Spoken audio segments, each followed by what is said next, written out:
Mister Chakraborty? হ্যাঁ বলুন। আপনার husband mister Victor Chakraborty suicide করেছে।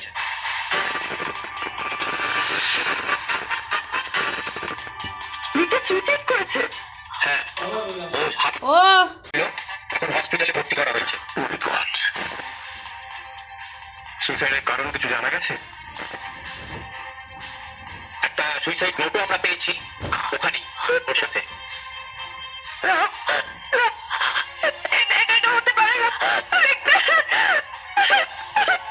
যেহেতু ঘটনাটা সেলের মধ্যে ঘটেছে সেহেতু পুলিশের তরফ থেকে ওনাকে হসপিটালে ভর্তি করা হয়েছে।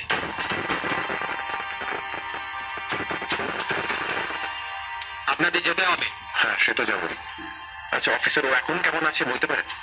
ও এখন আন্ডার ট্রিটমেন্টে আছে, তবে বিশেষ একটা ভালো নেই বলে মনে হয়। প্লিজ প্লিজ আমাকে এরকম করো, এরকম করো না, আমি তোমাকে অনেক ভালোবাসি। তিস্তা, আমি যাবো ওর কাছে। ওর কাছে বলতে দিই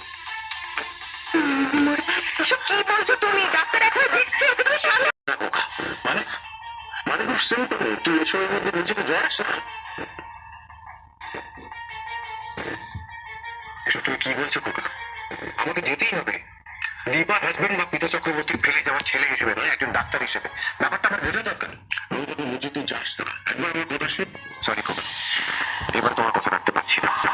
লেগে যাবে মুস্কা, সরা এটা। জ্ঞান দিচ্ছ আমাকে, জ্ঞান দিচ্ছ? তুমি জ্ঞান দিতে আসবে না আমাকে বাবা, একদম জ্ঞান দিতে আসবে। চলো। মানে একটু শান্ত হ। ঠান্ডা মাথায় আমার কথা শোন। দাঁড়া, একটু ঠান্ডা মাথায় শোন। হ্যাঁ, আমি যেটা বলছি একটু বোঝার চেষ্টা কর। মাত্র শরীরটা খারাপ, তুই এটা বোঝ। দেখ, আমি তোর জ্বালাটা বুঝতে পারছি, কিন্তু তুই যেটা করছিস মানে একটু রেস্ট নিয়ে শরীরটা একটু ঠিক কর, তারপরে ঠান্ডা মাথায় সময় নিয়ে বসে না হয় ভাবিস।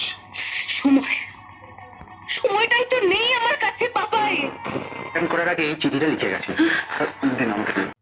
আমার আর কাউকে কিছু বলার নেই, আমার মাকেও না। তোমার কাছে ক্ষমা চাইবার ভাষা আমার নেই। ছোট থেকে আমি যা চেয়েছি তা পাইনি। দুয়ারে দুয়ারে ঠক্কর খেয়েছি, নিজের স্বাদ আল্লাহ পূরণ হয়নি। বাবা নেই, একা মা মানুষ করেছে বলে স্কুলে কলেজে সবাই মিলে আমাকে যা তা ভাবে টর্চার করেছে, হাসাহাসি করেছে। এই সব কিছু আমাকে একটা হিংস্র জন্তুতে পরিণত করেছিল।